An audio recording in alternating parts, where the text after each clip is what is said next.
Alright, hello class. This is Mr. Jose. I'm back again for the second half of the sketches that we'll need for your submission for week 1. I'm going to start again with redoing this sketch number 5 since the last recording didn't show the actual making of the part. So again, we're going to start with the general form. I'll start with the circle over here on the origin, just so it's already locked to um, the origin at the start. I'm going to draw a partial arc around it, making sure that I don't make the arc go all the way to the 90 and or the 0 and 180 degree points of the circle. Since this arc does not start at the above this origin, it actually starts over here, goes around, and then transitions back into a straight line a little bit before reaching beneath the origin. So once again, start with a circle, make an arc over here, partial, switch to a diagonal line, straight line over, up, to the right, make a half circle over here, since this arc does go above and below the center point. Switch back to a straight line, go upwards to the right, and then a diagonal line to finish it. And that'll be our general form to start off the shape. And then I'll throw in 4 circles as well. Alright, so here I am in a new part. I'm going to go to the Sketch tab, which again, if I don't have enabled, I right click on the tabs, I go to tabs, and I make sure the sketch is checked. So let's hit Sketch, we'll pick the front plane, and then I said I would start with a circle for the circle on the right. Don't have to worry about dimensions at this point, because all we're doing is the general form. Since I know the center point of the arc, I'm going to click on the center point. Oops.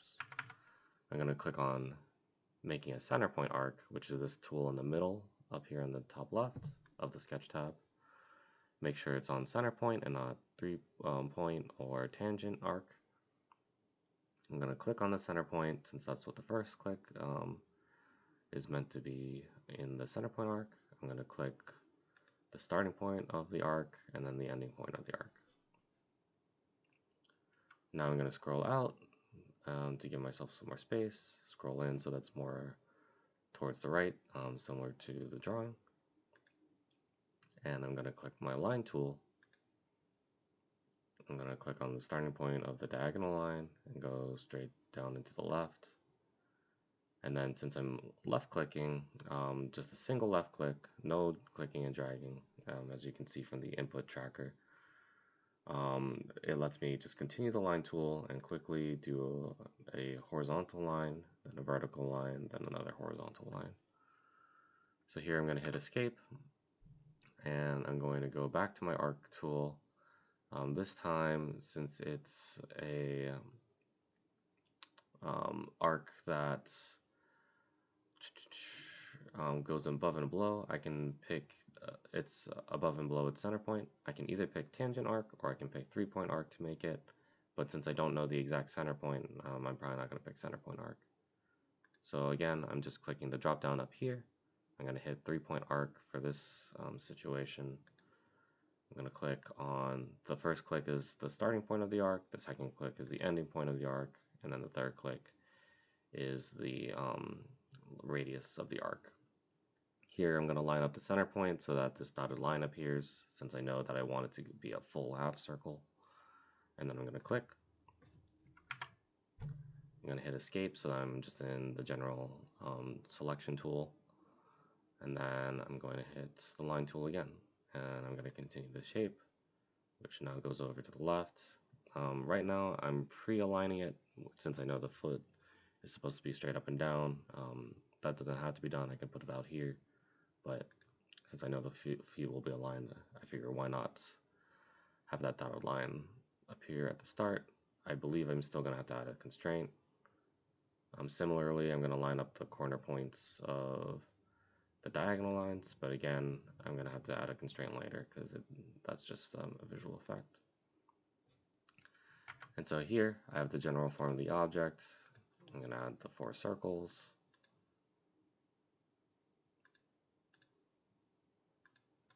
Yeah, and the main thing to remember is it doesn't have to be pretty right now, because our constraints and dimensions will get it to be prettier. Okay, so now that I'm here, I want to go with the largest dimensions and work my way downwards to the finer details. So it looks like we have 80 millimeters from the foot to the center point of the rightmost circle. So we'll start with that. Again, I'm going to check down here on the lower right, make sure I'm in millimeter gram seconds, because at the bottom of my sheet, it's in millimeters. Okay, so I'm going to click on my Smart Dimension tool, and then I'm going to click on the foot, and then I'm going to click on the center point, and I'm going to make sure that that's 80 millimeters. And again, the first dimension scales the whole drawing, so you want to make sure that your units are set before the first dimension, because otherwise scaling it once your dimensions are in from inches to millimeters or vice versa, it usually is a mess, and I usually recommend, if you find that you're in the wrong units after you've drawn and dimensioned everything, that it might actually be better to scrap the whole thing and restart from scratch. It would be a little faster, at least in this class. Okay, so the next largest one is the 60 from top to bottom, so I'll put that in.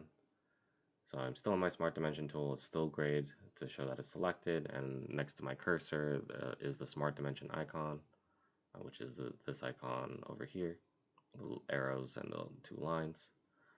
So from top to bottom, I just click on the 2 lines that represent that, I plop it down, the pop-up pops up, I type in 60 for 60 millimeters, and I hit OK. I'm going to hit escape at this point to leave the Smart Dimension tool, because my general form is a little bit off, and I'm just going to adjust some of the lines to make it look a little bit closer to the drawing again, just so that as I add more constraints, it's less likely for SolidWorks to break my drawing. This isn't a necessary step, but it's a step that I like to do personally. Oof. Bring this over. It's close enough.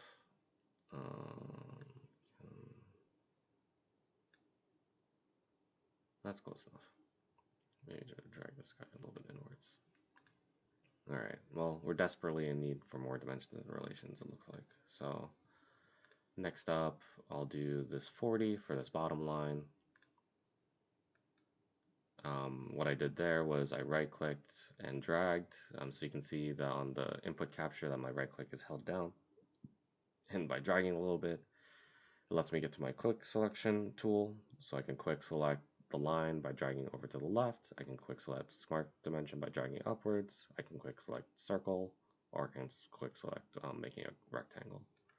So I'm turning on the Smart Dimension tool. You can see it's grayed up here on the top to show that it's selected, and again the icon. So I'm going to dimension this to 40 millimeters. I know that this point, this up here, should match this, so I'm going to go ahead, hit escape. So I'm in my selection tool, I'm going to hold down control, which you can see it highlighted, and I can either make these 2 lines equal, or I can make these 2 points vertical, to make sure that this line up here matches this line down there. So I'm going to do probably the points in this case. I'll make them vertical to line them up. It's kind of arbitrary which relation I picked. They both kind of do the same thing. Knowing which ones you have available is just a matter of intuition, and you'll build that the more parts you draw. So I also want to line these feet up, just because I see they're off and they might as well be lined up. So I'm going to control click on both, hit vertical as well. Oh, sorry, not vertical. Hit collinear so that they're on the same line. You can see the dotted line connects them so that they're locked into place. I can't move it left or right, and it's solid black to show that it's locked in. I'm going to fix these circles a little bit more so that they're a little bit more centered. And then I'm going to talk about the tangent relation. So if I look right here, this transition between the straight line and the arc, it has this little pivot, right? But if I look at my drawing, it should be a smooth transition from the diagonal line to the arc. And so what I want to do is I'm going to select the two lines that I want to smooth out. And since one is an arc and one is a straight line, it gives me the option to add the tangent relation. If you know from math, tangent means that the line intersects the arc at a single point versus a line that goes through an arc at 2 points or it doesn't hit the arc at all. So a tangent, but for our cases, if you want to smooth out a line, think smooth, think tangent. So now that I've hit the tangent relation, the tangent icon has popped up to show that, and if I highlight it, it highlights in pink the two things it's relating to, the line and the arc. And so now it's a smooth transition from the line to the arc because of the tangent relation. And again, make sure to note that the bottom point of the arc is not in line with the center point. It's not straight below it. So if you've accidentally made it so that your arc is locked in, maybe say that you put a center line over the circle and you accidentally locked in the point like this, a lot of times SolidWorks will automatically add this coincident relation, and now you can't make it smooth because the arc is too far in. So if you've done this, make sure to delete the coincident relation so that you freed up the point, and so that you can now make it smooth by selecting the diagonal line and the arc and making them tangent. All right, let's add some more dimensions. So I'll deal with these circles last. So the next non-circle is this 20. This 20 is going from the foot to the center point of this middle left arc. So I'm going to scroll wheel out and in so that I have a better view. I'm going to click my Smart Dimension tool, either by clicking or by using my quick select wheel. I'm going to click on the center point, and I'm going to click on this foot over here. Drag down, window pops up, I type in 20, I hit enter, and now it's dimension. All right, let's add this over here. So it's a 20 diameter arc and a 12 diameter circle. So I already have Smart Dimension selected because it's next to my cursor. So I'm going to put it down. I see as I'm hovering that it's a radius dimension because of the R symbol. And so I'm going to plop it down. I already forgot what it was. It looks like it's 20 diameter. So I can either put in 10 because I know radius is half, or I can type in 20 diameter divided by 2. So 20/2. And the SolidWorks will do the math for you, and it knows that it's a 10 diameter radius. And now that's locked in. Next, I want the 12 diameter inner circle. So I'm gonna click on that. If I have it straight out to the right, it gives me this arrow to arrow. But usually with diameters, you want the pointed arrow and not the double line with arrows pointing to the line. So I'm gonna plop that down, put in 12, and now that's locked in. These go solid black because they're already linked to the origin through this coincidence. Versus this side over here, which is blue because it's not linked to anything else in the drawing yet. So if I click and drag this, that can move up and down, in and out. The reason these lines can still move is because their endpoints are not locked down. So you can see the endpoint of the black line is blue, and so even though I can't move this left or right, it can still grow and shrink. Okay. So I want to line up this center point with this center point, just looking at my drawing.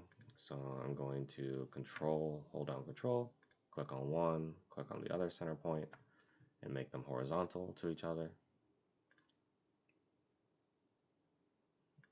Let's see. It looks like we need to dimension the feet. So I'm gonna go back to my Smart Dimension tool, click on the lower left foot, and this needs to be 20.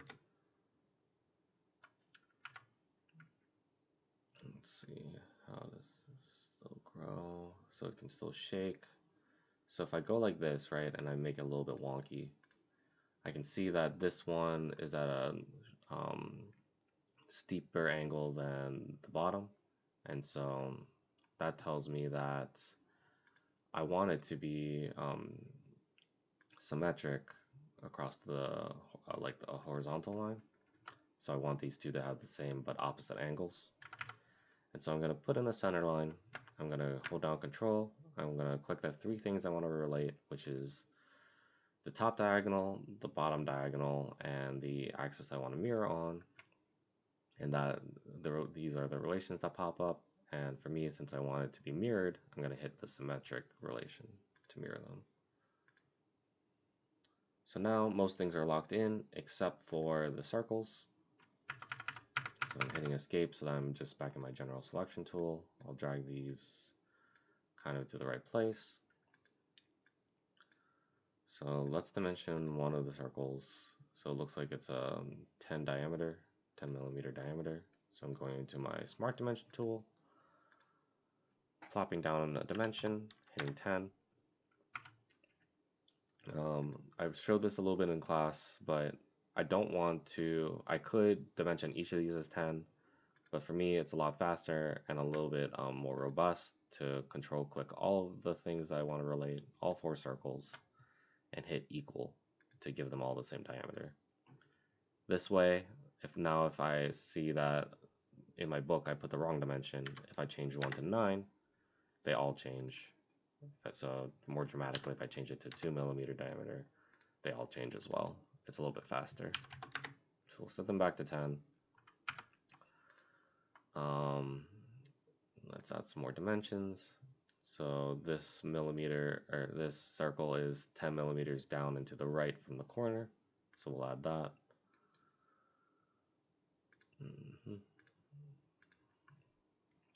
So that was just the Smart Dimension tool again.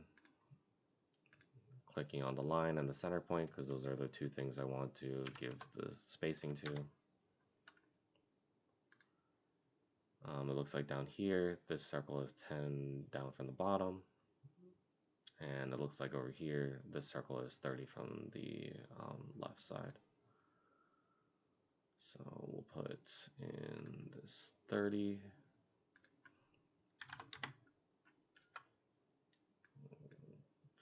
These, you always want to give your dimensions space. One, it's easier for me to grade, but two, if you were in the field and you were passing this to another person to recreate or to actually make this like a 3D model physically, you want to give them clear, accurate dimensions. Which one was the last one? It was 10 from the top of this foot. Okay. All right. So we still need to lock in these circles, and I believe we're out of dimensions from the book, which means that we should assume that the rest are done through relations. If I just look with my eye, I can see that these two are on, center points are on the same horizontal line. These are on the same vertical line. It makes like a little rectangle of circles.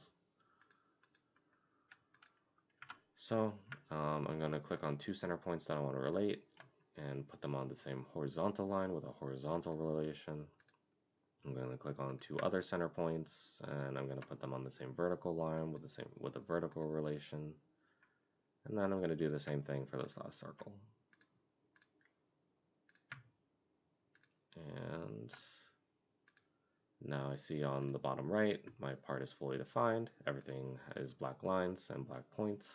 So that looks really good. And so I'm going to save this part. So sketch 5. So hit save. I'm going gonna replace what's already there. Cool. And that's sketch 5. I'm gonna hit exit. Sure. Alright. So next we're going to move on to the homeworks. Oh, this is the whole book. Alright. So this one is the same as the rest of your parts, relatively simple, all lines. The main thing is that the dimensions go to an extra place where normally they're solid. Maybe they go, oh, this one has 2 places, 2 decimal places. These are still in millimeters, so we're going to just start with the general form as always. It's arbitrary where you put the origin, but I'm just going to start with the origin on the bottom right.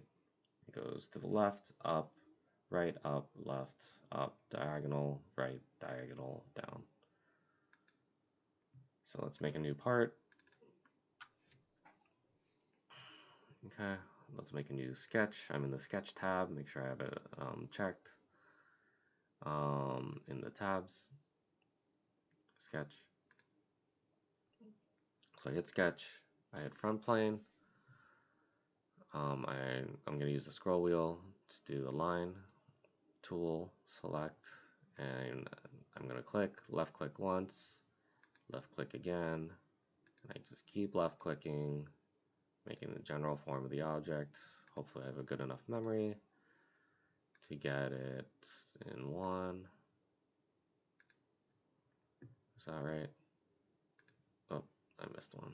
So here's a good chance to show off the trim tool. If I make an extra line, I can either click it and delete it, or I can go up here to trim entities, click on that. Power trim is fine.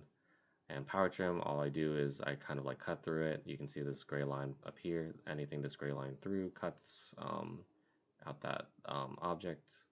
So I'm gonna swipe through this line to cut it. I'm gonna hit escape to get back to the selection tool. I'm gonna hit my line tool. I'm gonna go, let's see, I don't want to make an extra line, so I'm actually gonna drag this over a bit. Then I'm gonna hit my line tool. Then I'm gonna go down to the right and straight down. You don't want to make extra line segments, so what I was trying to avoid was going like from here down to here, over to the side, and then back over. The main problem is this extra line segment right here. Just having extra things makes it a little bit more annoying to dimension. It adds a feature that wasn't originally part of the drawing. I think you can maybe use extend entities, maybe not. Maybe there's a merge somewhere, but for me, I'm just gonna trim this. Maybe in this case what I can do to also show that off is I'll select the 3 parts that I want to shrink. Can I? There you go. Then maybe if I take this point and then I drag it over, oh nice. I can use that to lock it in. So that's kind of cool. But otherwise you could delete the 3 lines and just draw it in so that you don't have that extra line segment. Okay, the largest dimension is this 7620. So I'm going to go over here, select my smart dimension tool, click on the start, click on the end, and it was 76.20. It scales the whole drawing because it's the first dimension. And so now I'm going to go, I can either go 5715, but first let me dimension the largest vertical dimension, and that was 5080.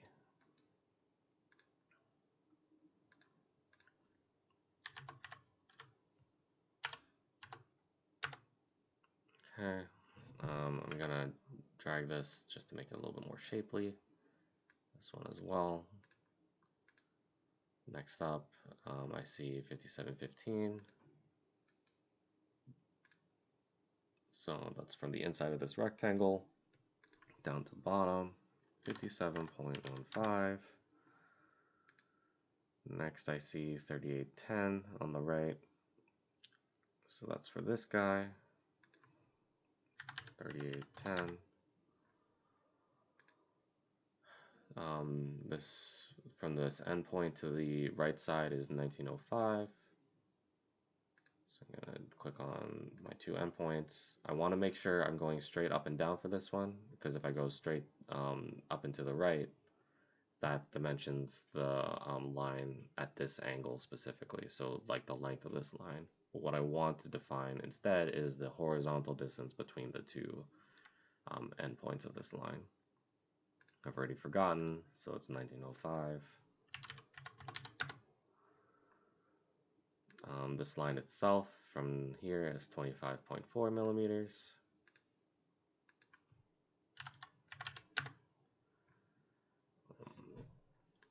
And then from this corner point to the bottom is 31.75 millimeters.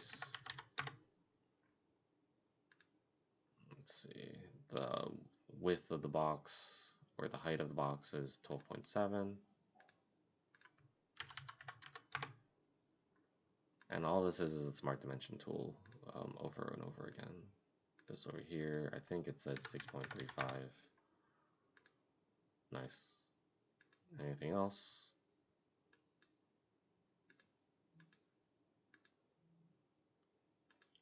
I don't think so. So if I look at my shape, I can tell that these two are offset when they shouldn't be, and to make them go on the same line, again, that's the collinear relation. Everything's locked in, so it looks good to go. Homework sketch 1, we'll save it as, hit enter, we'll hit exit, we'll hit new, we'll hit part, and next up is this one. Still relatively simple, just a box with a corner cut out, then two circles that have the same center point, and then one circle that's offset a bit. So starting with the general form, I'll still put the origin in the corner for this one. Again, it doesn't really matter, as long as it's somewhere. You'll get a sense when you get to 3D parts for putting the origin more towards like the center of mass for the object, but again, that doesn't really matter too much. As long as the origin is used to fully define the part, that's all that really matters for our use cases. So I'm going to hit sketch in my sketch tab, then hit front plane, I'm going to hit line tool, goes up, straight up. You can see the vertical relation pops up with the yellow box to show that I'm going to give it the straight up vertical relation. Same with the horizontal relation. Corners cut out, goes down. I'm going to line it up already so that I don't have an extra line segment. And that was that dotted line that popped up. Then I'm going to go back to the origin. Then I'm going to plop down two circles. I'm going to make sure not to have this dotted line appear because I don't know if it's exactly on the midpoint just yet. So I'm going to make one, two circles, and then one circle over here. Again, making sure not to accidentally align with any other part of my object. Then I'm going to look at my drawing. I'm going to start with the largest dimension, 139.7. I'm going to go to my dimension tool with my quick select, hold right click, go upwards. 139.7, 139.7, 139.7. Hit enter. Next up, we'll just go around actually. So 101.6 for the left side. 101.6, hit enter. Going around, 107.95 for this top.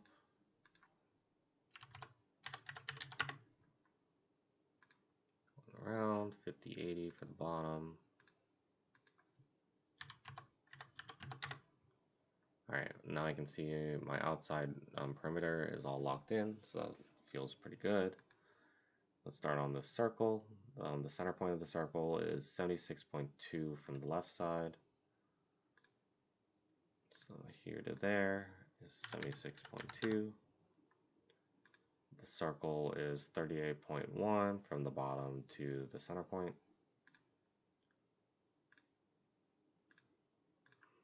38.1.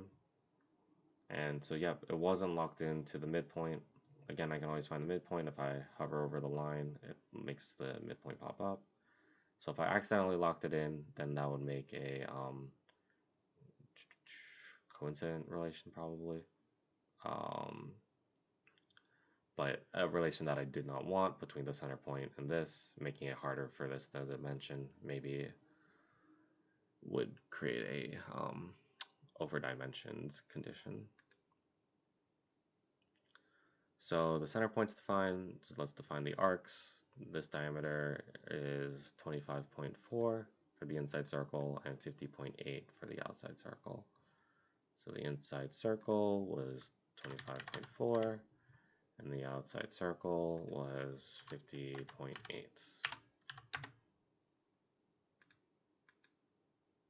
All right, let's define the center point on for this other circle, 63.5 from the bottom, 25.4 from the left. So it was already almost there, so that was kind of nice. Oops. And then, let's see, and then the diameter is 25.4.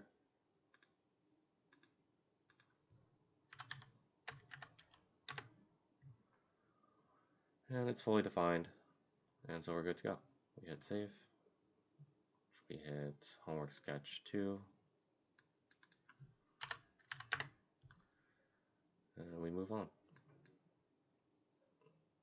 New part. Next up, we have the shape. I'm going to put the center point in the middle of the circle. I'm going to make 2 circles.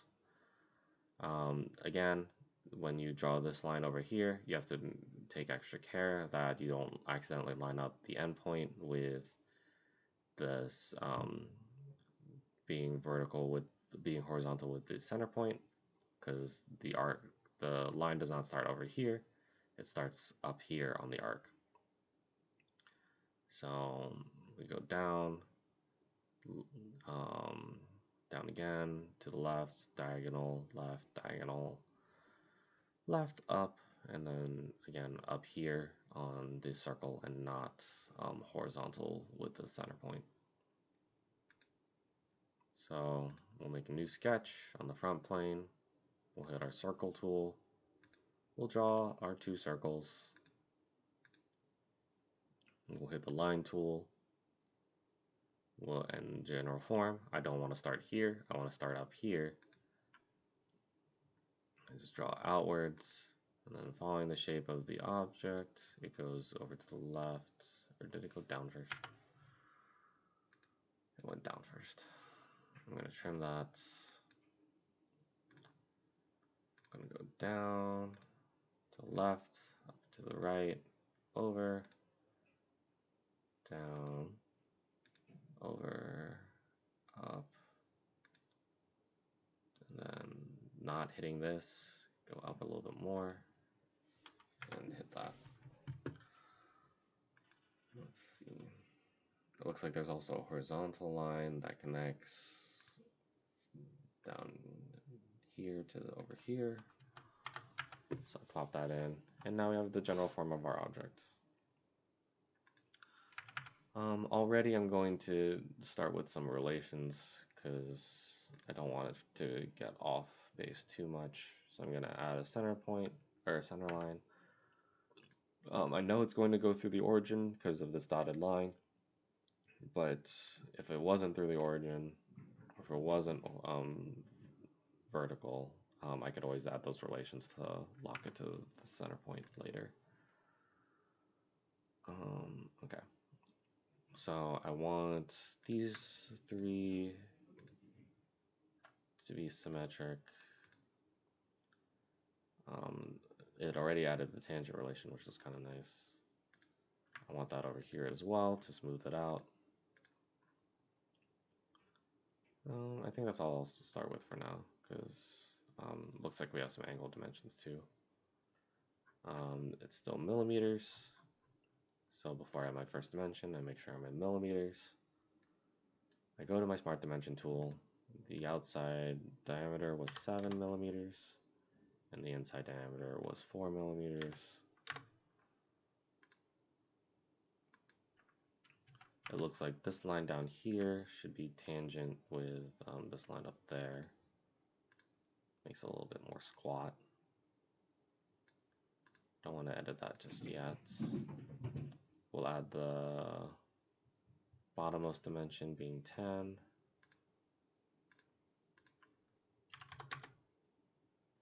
And that's broken our general form, so I'm going to just take the point over this point as well, drag it inwards. I'm going to add at this point this collinear to line up the feet, because I know that that's going to be something I want later. I'm going to add in a symmetry relation between this arc and this line and this line and the center, because I saw how it moved when I was fixing the general form, and I want them to move together. So now if I drag this, both of them move equally and opposite, which is closer to getting me the shape that I want. I think this might be redundant, so I'm gonna put it in because it's in the drawing, but it's conflicting with the tangent relation earlier, so I'm just gonna leave it driven so it's grayed out just for completeness sake. But this dimension here conflicts with the tangent that I added earlier, and the tangent I added just because from visually I saw that this line intersected with the circle at a single point. If I click on the dimension, if I look over here, it's exactly 3.5, so I feel pretty confident that this tangent relation captures the same bit of information. This down here is 2.5. Let's see. This angle here is 45 degrees. We'll make that a little bit clearer. Just pop it over here. The distance from this point to this point is 5. This overall distance, no, this height here, keep exiting the smart dimension tool, is 1.5. And now it says it's fully defined, which is what I want. A couple students have asked, why aren't these grayed in? Because even though they should be closed. A closed region, again, is a single continuous loop, so maybe it's that this line is part of two loops where one might not even be continuous. So maybe let's do a little test. Nope. The main test to see if something is closed, even if it's not shaded, is if I go to my Features tab. I have this extrusion tool that we'll use later in the class, extrude a boss base. This lets me turn any 2D object into a 3D object, so I can see that I can select this and bring it out from a sketch to a 3D part. But this is my main tell whether or not something is closed. So it looks like I have these regions, I have that region, I have these corner regions, and I have these bottom regions. So just being able to extrude them, even though that they're not shaded, they are closed enough that I can make use of them if I were to make it into a 3D part, and that's what matters. So I hit exit, I hit exit sketch because it's fully defined.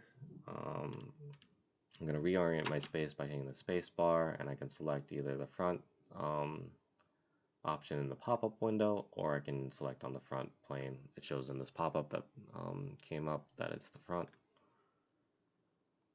That reorients my camera, and that was just, again, the space key. Okay, that's this part. So we'll save that as sketch 3, and we'll move on to everyone's favorite part, the wrench.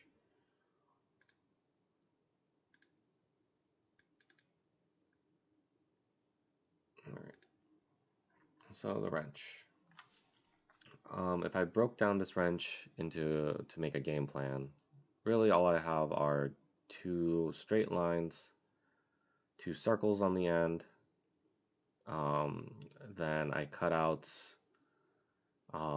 parts of the circle with 2 straight lines and an arc.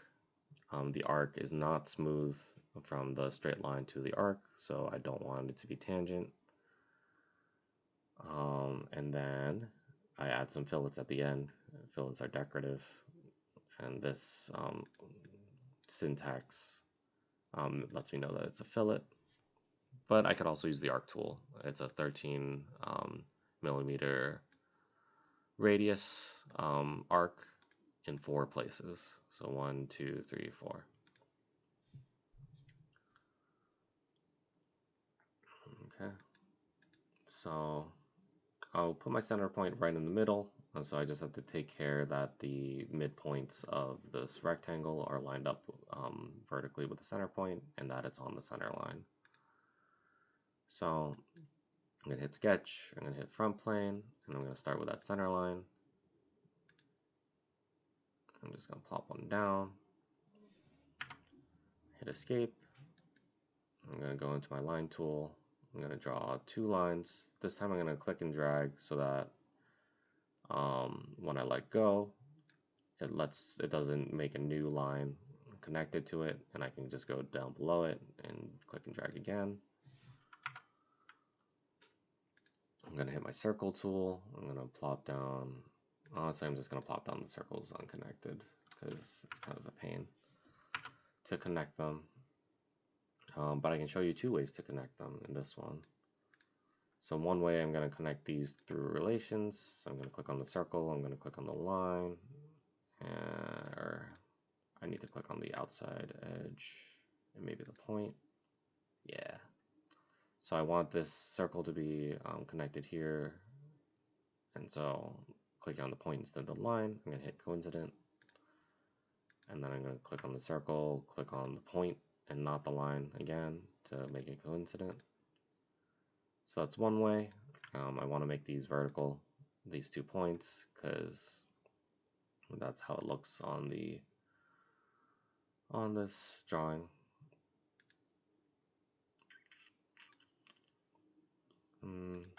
Maybe not, or maybe instead of that actually, because these points are going to be filleted out. Let's start by making these 2 lines symmetric around the center line. And then let's make this center point of the circle also on the center line. I think that would be better. The second way, if I have a large enough circle to connect these, is instead of trim entities, I can hit the drop down menu and I can hit extend entities. And if I hover over this line, you can see this orange line pop up saying that it's going to extend the entity until it hits another solid line, which is for us part of the circle. So I'm going to click on this line and it shoots it out so that it now connects with the circle. And that's the second way to connect these. Again, I want this to be on the center line. So I hit coincident, it brings it up to the line. It assumes that the line extends far enough. And then I mentioned earlier, I want this to be on the midpoint of these 2 lines. So what I'm going to do to visualize that a little bit better is I'm going to connect the 2 midpoints by hovering over this line, hitting one, hovering over this line, hitting the other midpoint. Because of my other relations, they were already connected, they were already vertical to each other. But if otherwise, I could hover over the line, connect these 2 midpoints, and then add the vertical relation to the center line that connects them. So now I'm going to make this center line coincidence with the origin point. That blows up this circle, so let's hit escape, shrink it down a little bit. Okay. So now let's add some dimensions. It looks like from the center point of this circle to the center point of this circle is 110 millimeters. So I'm going to go into my Smart Dimension tool, select both of them, hit 110. That'll scale my object. Let's see. Let's do these outside circles. So this left one is 32 diameter, whereas this right one is 29. So this left one is 32 diameter. This right one is 29. Let's move that over, which I don't want. So I'm going to hit escape. I'm going to fix it by clicking on one of the points and dragging it to the left side of the wheel of the circle. The distance between the top and bottom of the handle is 11. So I'm going into Smart Dimension and I'm making that 11. Okay. That's fully defined my object, but we still have more things to add. So let's start with this over here. So we have two center lines at a 17-degree angle that goes through the center point of both sides. So I'm going to hit center line. I'm going to go through both sides. Go from the center point outwards, and I'm going to do that for both heads. I'm actually accidentally making a regular line here, so this is a good chance to show if I do that, I can turn any solid line into a dashed line by clicking on it, hitting forward construction, and now it's a center line. I also wanted to make sure that I wasn't doing, I think it locks it in if it's 45 degrees when I was making it. So be careful not to accidentally make it a 45-degree angle.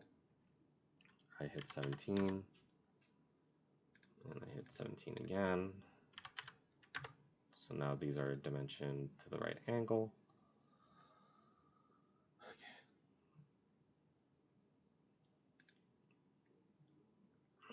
So now from here, I can make my two lines, making sure not to accidentally start one on this leftmost point on the circle. I want just two straight lines. I should have clicked and dragged instead of left clicking, because they're not connected just yet. So I'm going to hit that. I want these three to be parallel and symmetric.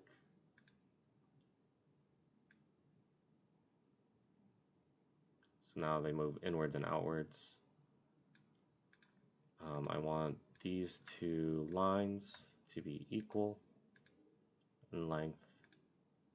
So I clicked both of those and hit the equal relation. They need to be 17 millimeters apart, and then they need to have a arcs connecting them. I don't know where the center point is, and I don't want them to be tangent, so the only option here is to select 3-point arc. And 3-point arc, again, you click on the starting point, you click on the ending point, and then you click on the radius.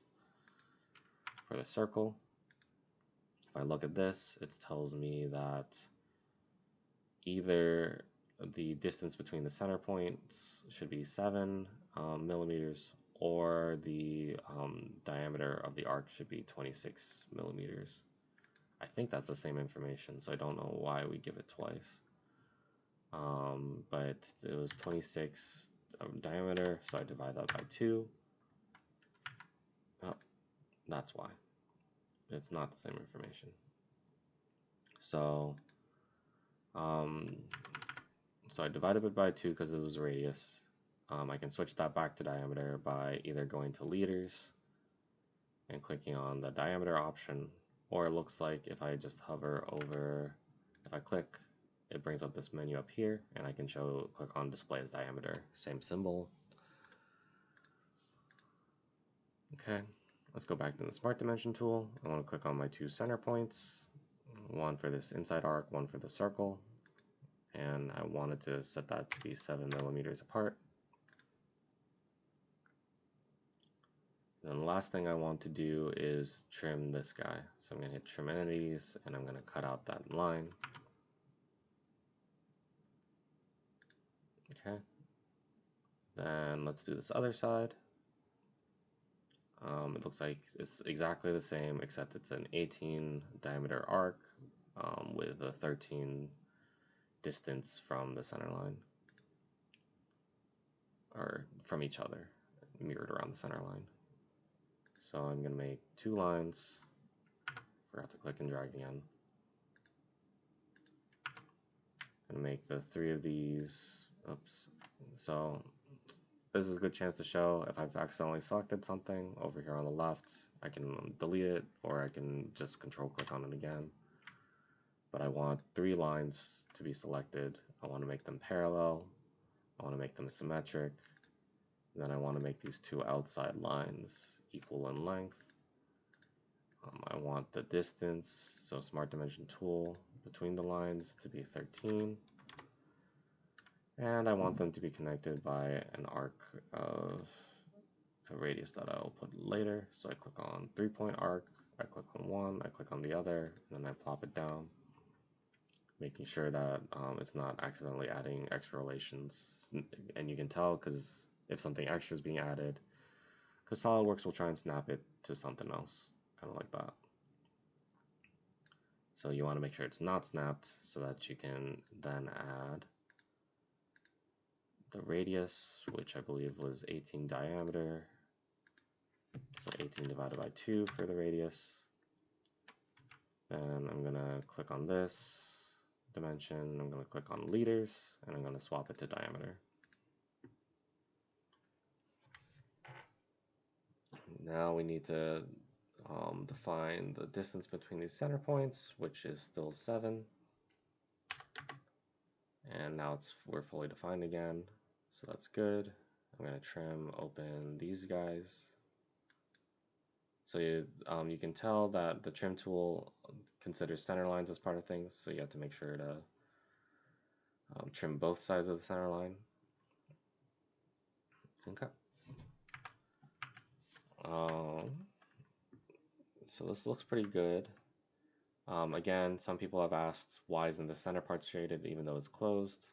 Well, the question is it really not closed? So if I go to features and I go to extruded boss and base, I can select it. So it's effectively closed even though it's not shaded. And so let's go back into the sketch. I'm going to hit space so I can reorient my camera. I'm going to click on the front plane so that, I'll click over here on the front plane. Okay. All right, the last thing to add are the fillets. And so the fillets were 13 radius in 4 places. So I'm going to go to my fillet tool down here on the bottom right, click on it.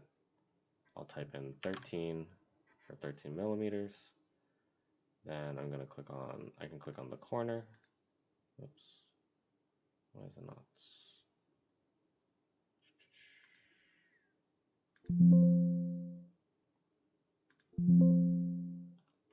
So it looks like by doing this, and I can show it, because this is a single circle and it's not disjointed, by adding in this fillet, it's going to delete a lot of the relations, and it's also going to cut off my circle. So that's not something I want. So to prevent that, what I'm going to do first is I'm going to trim these middle parts and open it up to the outside. Now I have 2 disjointed lines, and that makes it like a clear corner to fill it on. Also, by opening it up, you can now see that the whole region is a single loop, and so that's why it's all shaded in now. But let's add those fillets. So it has a midpoint or equal length. This is usually okay to delete. You just want to make sure that it's redefined, it's fully defined at the end. So I'm gonna click on my 2 corners. And again, for fillets, instead of corners, You can either click on corners or you can click on the two lines that meet at a corner. Hit OK. So it looks like it's still fully defined. So the last thing to do to make it more accurate is to add these arcs back in. And in this case, I can hit escape. I'll pick center point arc for this one, and I'll click on, because I know where the center point is, I'm going to click on the center point. I'm going to click on the start of my arc. Oh, it looks like it went all the way around. So I could tell that because this line already appeared, but the gap was in where I wanted to draw the line. And you can see this gray arrows show the start to finish, and it's on the wrong side of the arc. So I'm going to just loop back around and then click on my endpoint. I'm going to do that same thing for the other side. Oops, I already forgot. The center point needs to start on the center point. Then I pick the starting point of the circle and then the ending point of the circle, of the arc, sorry. And voila. So I'm going to save that. Homework sketch 4. If I go to features, I should have 3 separate blocks, so that looks good. The center point isn't dividing it because it's not connected. But if I put this here, oh, I just don't want to put it there. All right, we're just gonna leave that. Okay, that's it for the sketch. So this should be everything that you need to guide you on your homeworks. Thank you for watching.